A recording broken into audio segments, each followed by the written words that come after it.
উপস্থিত আজকে সভার সভাপতি অ্যাডভোকেট মাহবুবুর রহমান মাসুম ভাই, আর উপস্থিত আছেন মঞ্চ উপবিষ্ট আমার গভীর নলকূপ ব্যবহারকারী মালিক সমিতির সভাপতি সহ অন্যান্য নেতৃবৃন্দ, আর উপস্থিত আছেন আমার নারায়ণগঞ্জবাসীর বিভিন্ন এলাকা থেকে আসা, শহীদনগর থেকে চিটাগাং রোড পর্যন্ত যে লোকেরা আসছেন সব বাড়ির মালিকদেরকে আমার পক্ষ থেকে সালাম। আসসালামু আলাইকুম ওয়া রাহমাতুল্লাহ।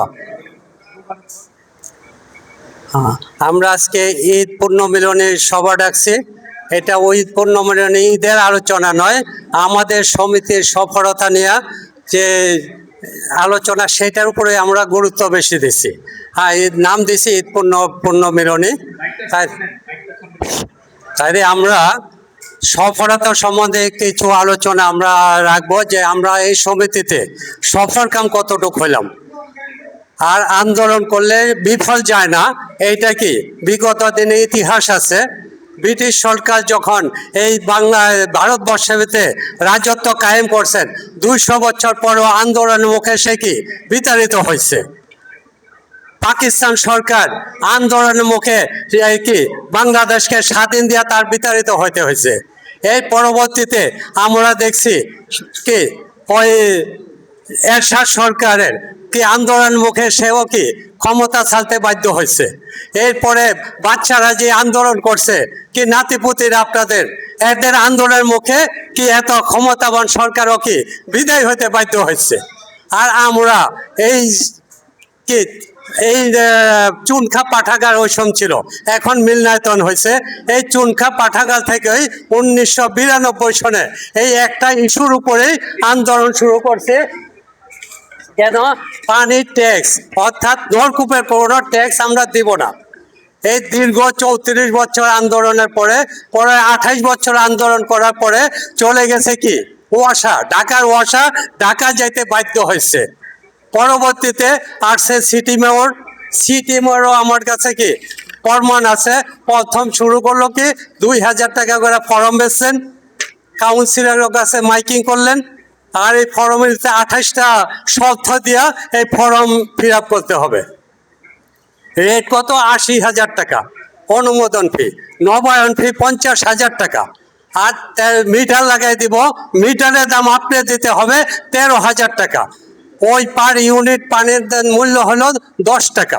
যখন এটা আমরা পাইলাম, এই আমরা সচেতন নাগরিক যারা তাদেরকে বাধা দিলাম, আর বাধার পরে উনি এটা স্থগিত করছে। পরবর্তীতে আবার 2023 সনে একই কায়দায় এগুলি করছে। এই আমি দীর্ঘ আলোচনা করব না, তবে বারবার আমাদের বাধার মুখে এটা মাইনা নিতে বাধ্য হয়েছে। সর্বশেষ আমাদের সাকওয়ার সাহেব কে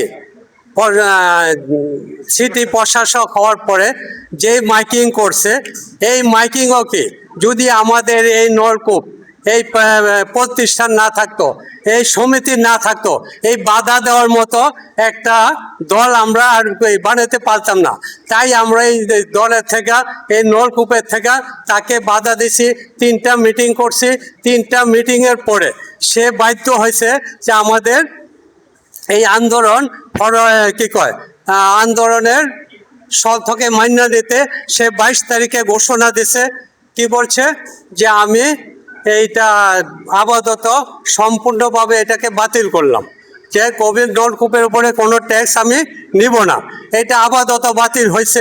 তাই ভবিষ্যতে আমাদের কি হবে, সেই ভবিষ্যতে চিন্তা করে আমাদের এই গভীর নলকূপ ব্যবহারকারী প্ল্যাটফর্ম যদি ধরে রাখতে পারি, তাহলে ভবিষ্যতে যারা আসবে, যে মেয়রই আসুক, যে প্রশাসন আসুক, আমাদের থেকে কোনো ধরনের এই নলকূপের উপরে কল ধার্য করতে পারবো না।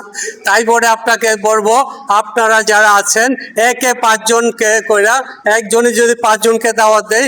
আমি দেখছি 350 মহল্লা আছে, আমি চিঠি বিলি করি, প্রতি মহল্লায় যাই। এই 350 মহল্লা যদি 10 জন করে লোক হয়, আমার 3,500 লোক হইব। যদি 20 জন করে লোক থাকে, 6,000-7,000 লোক হইব। এই 7,000 লোক যদি ঐক্যবদ্ধ থাকতে পারি, এক মুঠে থাকতে পারি, তাহলে আশা করি ভবিষ্যতে কেউ এই নলকূপের উপরে অন্যায়ভাবে বিল ধার্য করে দিতে পারবো না। তাই আমাদের এই সমিতিকে আপনারা জনবল দিয়া সাহায্য করবেন। আর কি মাসে আমরা 500 টাকা সঞ্চয় করছি। এই 500 টাকা সঞ্চয় আপনাদের যখন এই কি সমিতি থাকবে না, আমরা থাকবো না, ওই অফিস থাকবো, এই 500 টাকা আপনারা ফেরত দিতে চাইলে ফেরত দিতে পারবেন। মাসে আমরা 200 টাকা ধার্য করছি। অনেকে বলে 200 টাকা, আরে 200 টাকা তো সেভ হয়ে গিয়ে 200 টাকা দিয়ে দেয়, চুল কেটে 500 টাকা দিয়ে দেয়।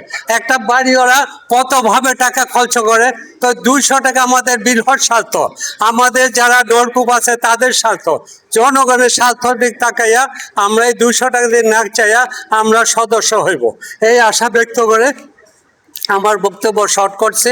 আর এই কি আমাদের প্রশাসক সাহেব আমাকে গত পরশুদিন প্রকাশ্য বলছে আপনারা আমার নামে মিথ্যা কথা বলছেন। হ্যাঁ, যাই হোক, এটা বলতে হয় হইয়া আমি তার সামনে কইছি, ভাই আমি মিথ্যা কই নাই, আমার নেতারও কোনো মিথ্যা কথা বলে নেই। আমার কাছে প্রমাণ গড়ি আছে যে 160 টনে 50-80 করলো, 40-25 করলো, 10 করলো, 5 করলো আইবি, এবং পাইবি 80 করছে, এই সম্পূর্ণ প্রমাণ আছে। যে আপনি ওনার কাছে আমি আপোষে তর্ক করছি বাধ্য হইয়া, যেন উনি প্রশাসন আর আমার দেশের মানুষ একসাথে নামাজ পড়ি। উনি বলছে আপনি নামাজি লোক, আপনি একসাথে আর নামাজ পড়ি, এরপর আপনি কেমনি মিথ্যা করেন বলছেন। আমি মিথ্যা বলি নাই, আমার নেতার কোনো মিথ্যা কথা বলে নাই। যা ধারাবাহিক আছে আমার কাছে প্রমাণগুলি আছে, যদি আপনারাও দেখতে চান সব রেটের প্রমাণ আছে, এই গেজেট করা আছে। যাই হোক, আমি আমার এই সমিতির ভর্তি হওয়ার জন্য, সমিতিকে শক্তিশালী করার জন্য আমার অনেক পরিচিত চেহারা আছে। কারো কাছে 5 বার গেছি, কারো কাছে 3 বার গেছি, কি একজন সদস্য হয় না।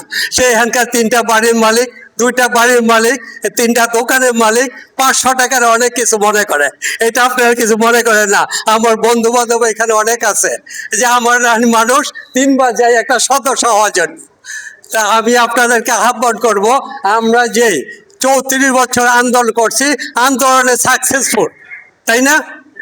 আমরা তো শেষ পর্যন্ত এটাকে মাপ পাইছি। এখন ভবিষ্যতে মাপ পাওয়ার জন্য আপনাদেরকে আমি আহ্বান করব, 200 ফরম গত মিটিংয়ে আমার এখান থেকে গেছে, 200 ফরমেতে 5টা ফরমও ফিরে হয়ে আমার ডাকে নেই, কি সভাপতিরা ডাকে নেই, 5টা নাম্বার ছিল, কোন একটা সদস্যের ডাকে নেই, আপনার অফিসটা কই, তাই আমি সদস্য হইব। তাই আপনাদেরকে এখন আমি বলবো, আমরা এখানে যা আছি এতে বোধহয় 4 আনা সদস্য আমার আছে, আর বাকি 12 না আমরা সদস্য হয়ে যাবো। সামনে ভবিষ্যতে যত ধরনের অন্যায় আইন হবে সেইটার বিরুদ্ধে আমরা এই কমিটি সোচ্চারভাবে কি জবাব দিব। এই বলে আমার বক্তব্য শেষ করছি। আসসালামু আলাইকুম ওয়া রাহমাতুল্লাহ। ধন্যবাদ। অনেক পরিশ্রম